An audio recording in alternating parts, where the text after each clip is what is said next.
అమూల్య, చెల్లెలెక్కడా? పైనుంది నాన్న. అలాగా? లావణ్య, లావణ్య!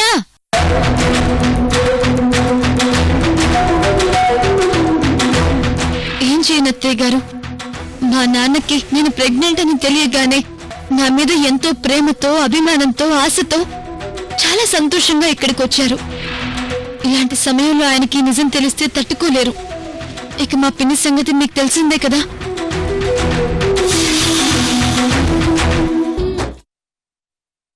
వెంటనే భానుమతి సీరియస్ గా వచ్చి లావణ్యని కొట్టి అమూల్యని తిట్టి లావణ్యని ఇక్కడి నుంచి తీసుకుని వెళ్ళిపోతుంది. అమూల్య శాశ్వతంగా ఇక్కడే ఉండిపోతుంది. అవునా? అవును. కాకపోతే అమూల్య కొంచెం బాధపడుతుంది అంతే. అంతకు మించి మరేం జరగదు. అయితే మరిప్పుడు మనం ఏం చెయ్యాలి? ప్రస్తుతానికి ఈ విషయం భానుమతికి తెలియకుండా ఉంటే చాలు. అప్పుడే అమూల్యకి కష్టం, నరకం రెండు ఒకేసారి మొదలవుతాయి. అవునా? అదెలా జరుగుతుంది? లావణ్య ధైర్యంగా నిజాన్ని వాళ్ళమ్మా నాన్నలకి చెప్పలేక బాధపడుతూ ఉంటుంది. తన చెల్లెలు కడుపు క్రమంగా పెరుగుతూ ఉంటే అమూల్య కడుపు రగిలిపోతూ బాధతో విలవిలలాడుతుంది. అప్పుడు అమూల్యకి కష్టం, నరకం రెండు ఒకేసారి మొదలవుతాయి. కొద్ది రోజుల తర్వాత భానుమతికి అసలు విషయం తెలుస్తుంది. అప్పుడు మాకు ఈ విషయం ఎందుకు చెప్పలేదని అందరి మీద ఫైర్ అవుతుంది. వాళ్ళంటే చిన్నవాళ్ళు, మీరు పెద్దవాళ్ళు, కనీసం మీరైనా మాకు చెప్పాలా లేదా అని భానుమతి మీ అమ్మ నాన్నల మీద ఫైర్ అవుతుంది. అప్పుడు మీ అమ్మ నాన్నలు అమూల్య మీద ఫైర్ అవుతారు. అప్పుడు రెండు కుటుంబాల మధ్య వార్ జరుగుతుంది.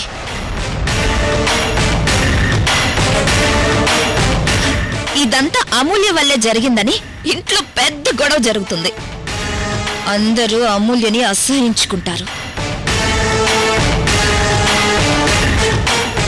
అప్పుడు పార్థు అమూల్యలు విడిపోతారు. తరువాత అమూల్యను శాశ్వతంగా ఇంట్లో నుంచి పంపించేయచ్చు. అవునా? నిజంగా ఇదంతా జరుగుతుందా? నువ్వు సినిమా చూడట్లేదా? వారు మొదలయ్యే ముందు కనీసం 2-3 రోజులు సంధి గురించి మాట్లాడుకుంటారు. సంధి కుదరకపోతే ఆ తర్వాత వార్ స్టార్ట్ అవుతుంది. ఆ వార్ రక్తంలో తడిసేవారైతే ఇది రక్తాన్ని మరిగించేవారు. అమూల్యని ఇంట్లో నుంచి పంపించి పార్థుని నేను పెళ్లి చేసుకుంటాను. Super plan Aishwarya. అమ్మో, ఇంత పెద్ద సీక్రెట్ ని నా కడుపులో దాచుకోలేను. ఇప్పుడేం చెయ్యాలి? ఇప్పుడే వస్తానే.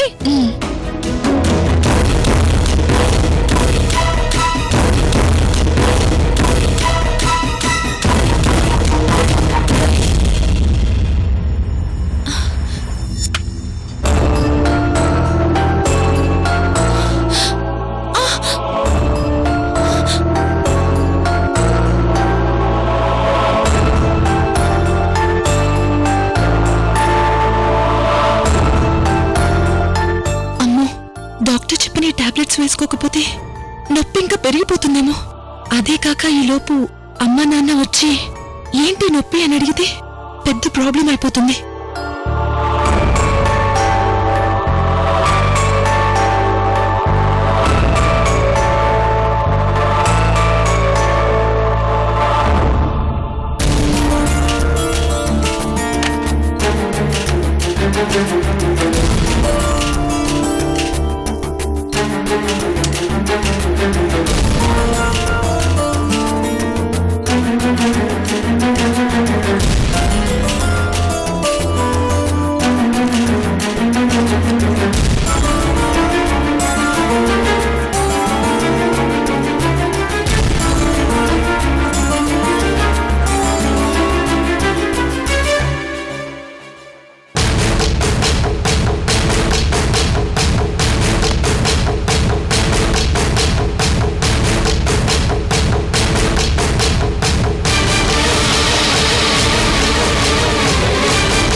ఏంటమ్మా ఏమైంది?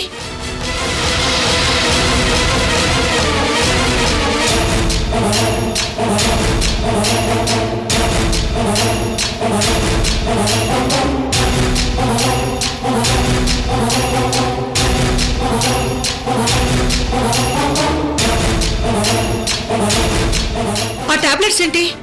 ఒంట్లో బాగాలేదా?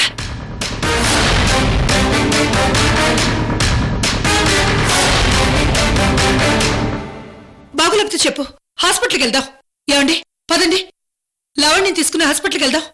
అది కాదమ్మా, నాకేం కాలేదు. ఎందుకంత కంగారు పడతావు? ఏం పర్వాలేదు.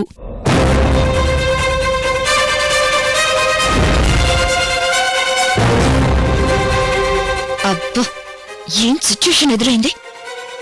ఇప్పుడు ఆ అక్క చెల్లెళ్ళు ఎలా కవర్ చేస్తారో చూడాలి. ఏమైంది చెప్పమ్మా. వచ్చినప్పటి నుంచి చూస్తున్నావు, చాలా నీరసంగా కనిపిస్తున్నావు. ఏమైంది?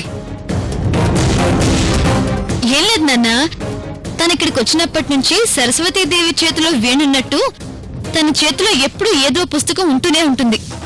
ఎక్కువగా చదివి చదివి బాగా నీరసించుకుపోయింది. అందుకే మొన్న లావణ్యని హాస్పిటల్కి తీసుకెళ్లాను. ఆ డాక్టరే బలానికి టాబ్లెట్స్ ఇచ్చారు. అంత ప్రాబ్లమే లేదన్నారు నాన్న. ఆ టాబ్లెట్స్ ఇప్పుడు లావణ్య వేసుకుంటోంది. అయినా అలా చూస్తావే, చెప్పు. అవునా, ఇది బలం కోసం వేసుకునే టాబ్లెట్సే. మీరేం కంగారు పడాల్సిన అవసరం లేదు. ఏంటమ్మా ఇది? నీకేమైందోనని నేను ఎంత కంగారు పడ్డానో తెలుసా? నీకే చిన్న కష్టం వచ్చినా నేను తట్టుకోలేనే.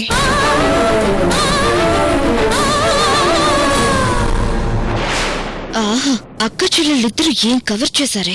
మంచి క్లైమాక్స్ సీన్ లో మంచి డైలాగ్ తో ఎండ్ చేసినట్టు వాళ్ళు కూడా దెబ్బకు సైలెంట్ అయిపోయారు. ఇలా మనం నలుగురం కలిసి మాట్లాడుకొని చాలా కాలమైంది.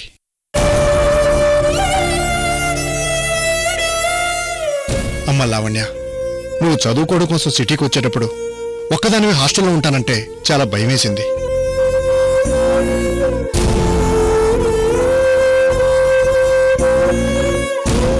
కానీ నువ్వు ఎప్పుడైతే మీ అక్క అమూల్యతో ఉంటున్నావని తెలిసిందో అప్పుడే నా భయమంతా పోయింది.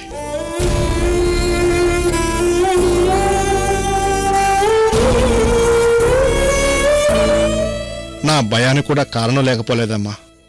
నీకు తెలుసుగా, మన ఊర్లో వెంకట్రావు వాళ్ళ అమ్మాయికి ఈ మధ్యనే బెంగళూరులో జాబ్ వచ్చిందని అక్కడికి వెళ్ళిందమ్మా. కానీ అక్కడెవరినో ప్రేమించి పెళ్లి కాకముందే గర్భవతి అయిందట.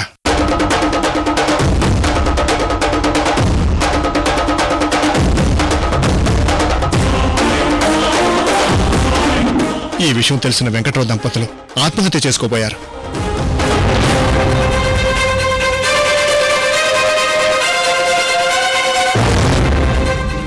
మీకు కూడా అదే పరిస్థితి వస్తుంది, చూస్తూ ఉండండి.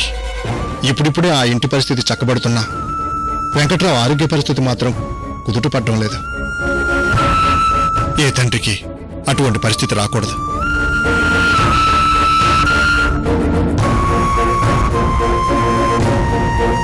కానీ మీ విషయంలో నాకేమీ భయం లేదమ్మా. ఎందుకంటే నా కూతుళ్ళని అలా పెంచలేదు. మీరెప్పుడు నా నమ్మకాన్ని నిలబెడతారు.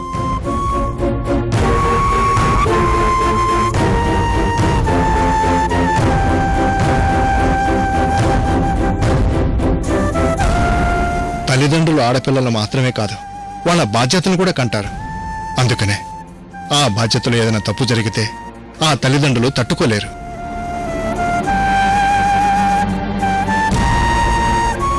మిమ్మల్ని చూసి చాలా రోజులు అవటం వల్ల తండ్రిగా మీకు దూరం అవుతున్నానేమో అని భయపడేవాణ్ణి.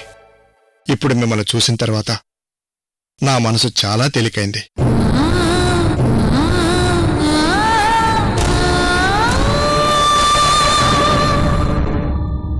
ఏంటండి మీరు వీళ్ళ ముందు ఎటువంటి మాటలు మాట్లాడుతున్నారు? వాళ్ళు ఎవరు తప్పు చేస్తారన్న భయంతో ఇలాంటి మాటలు మాట్లాడుతున్నారా?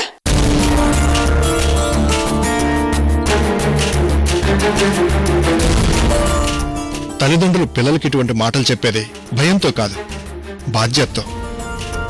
అయినా నా కూతుళ్ళ మీద నాకు చాలా నమ్మకం ఉంది.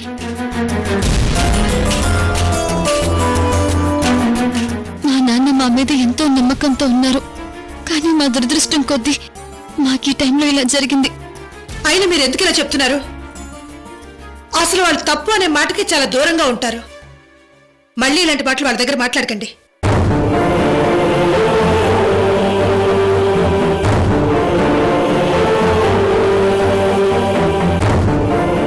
అయినా ఇన్నాళ్ళ తర్వాత మనం అమ్మాయిని చూడడానికి వస్తే మీరు మాట్లాడాల్సిన మాటలేనే ఇవి. నా కూతురుని చూడగానే నాకు చాలా ఆనందంగా అనిపించింది.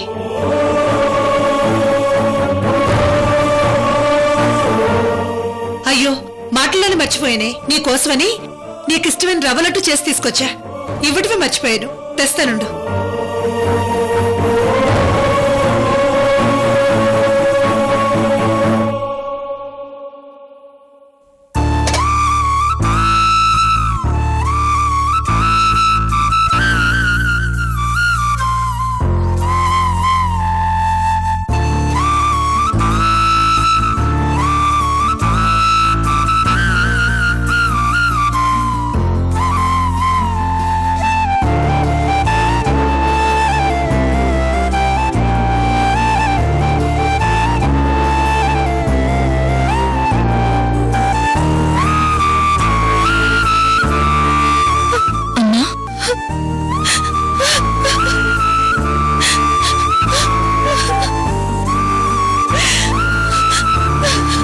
లావణ్య, ఊరుకోవే.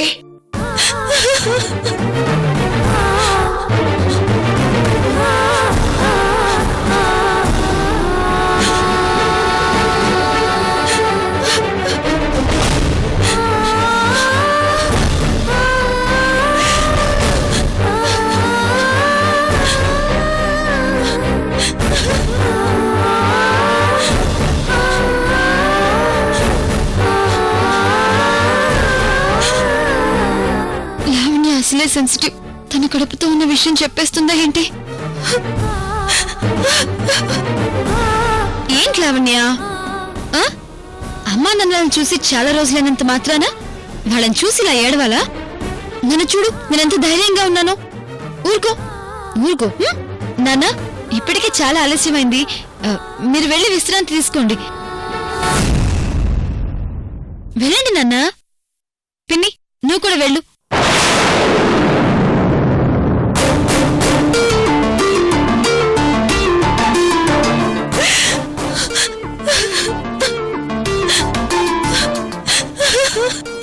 ఆహా, వాళ్ళు అలాగే అడగాలి.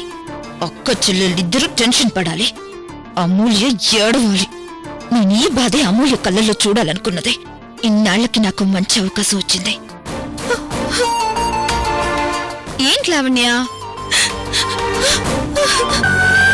చూడు లావణ్య, అమ్మా నాన్న నా ప్రెగ్నెన్సీ అని ఇక్కడికి వచ్చారు. ఇప్పుడు వాళ్ళకి నువ్వు మాత్రమే కాదు, నేను కూడా అబద్ధం చెప్పాను. కానీ నేనెలా ఉన్నానో చూడు.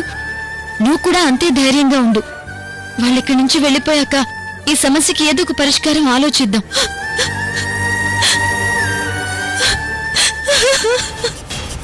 మీరు ఎటువంటి ప్లాన్స్ వేసినా సరే నిజాన్ని ఎంతవరకు దాస్తారో నేను చూస్తా. మీ అంతు చూసేంత వరకు మీ అక్క చెల్లెల్ని వదలను.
నేను శిరశాసనంలో ఉన్నప్పుడు పురులోకాల్ని చూస్తాను.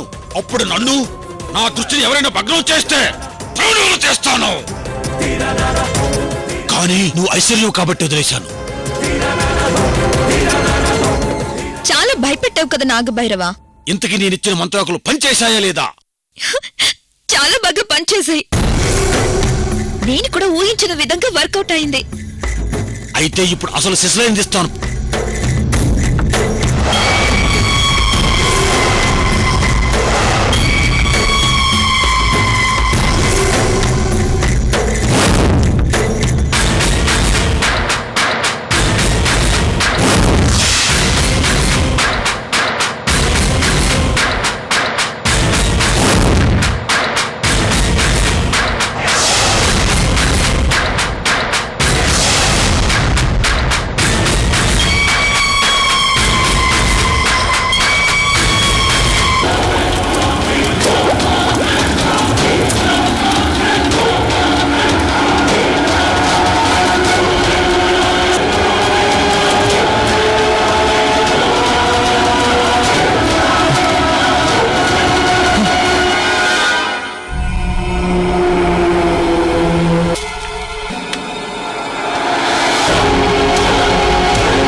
తీసుకో.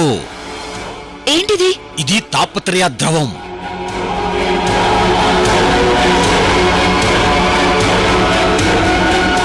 ఆ తర్వాత ఏం జరుగుతుందో నువ్వే చూడు.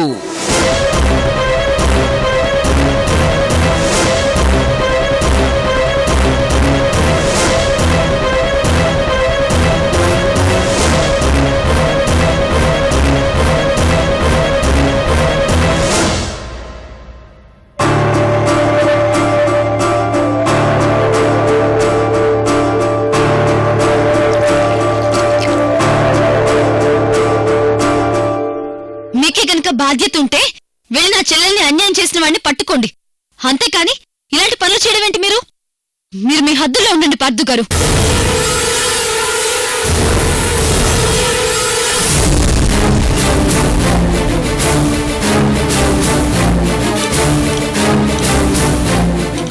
పార్థు,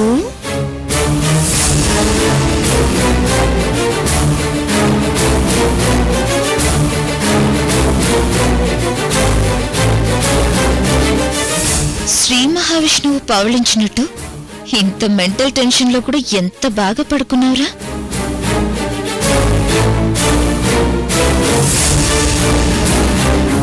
పార్థు, పార్థు,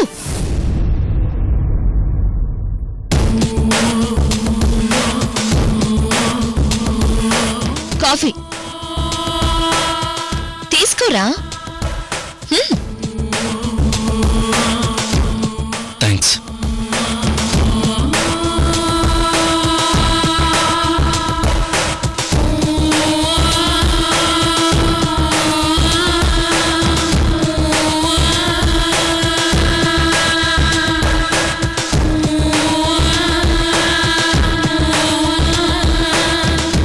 నాగభైరవుడిచ్చిన ద్రవాన్ని చెప్పినట్టు కలిపాను.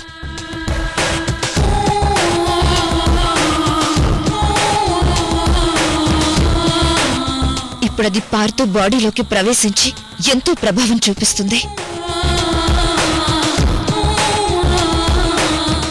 వెంటనే వాడు కోపంతో కన్నెర్ర చేస్తాడు. కోపంగా వెళ్లి అమూల్యనో లేక దాని చెల్లెల్నో కొట్టడమో తిట్టడమో ఏదో ఒకటి చేస్తాడు.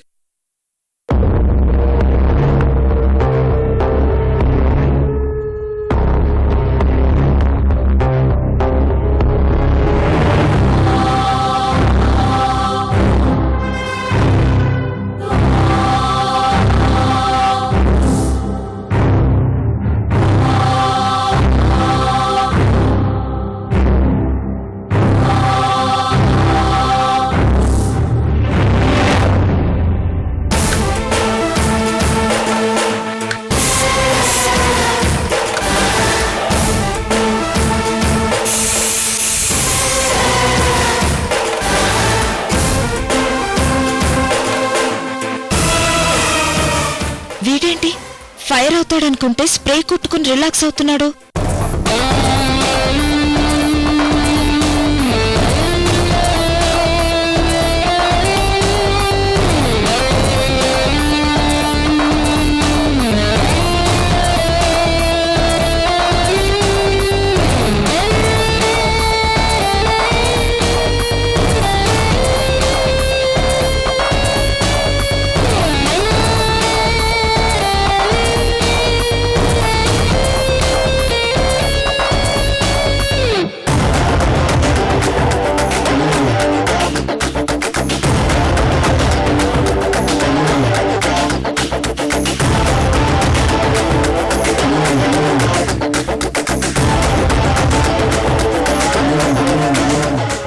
వీడేంటి నాకు కొంచెం కూడా అర్థం కావట్లేదు.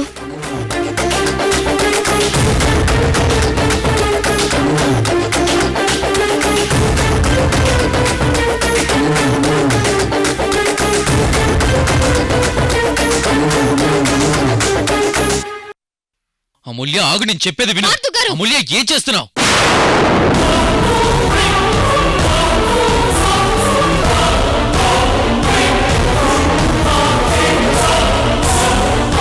అమూల్య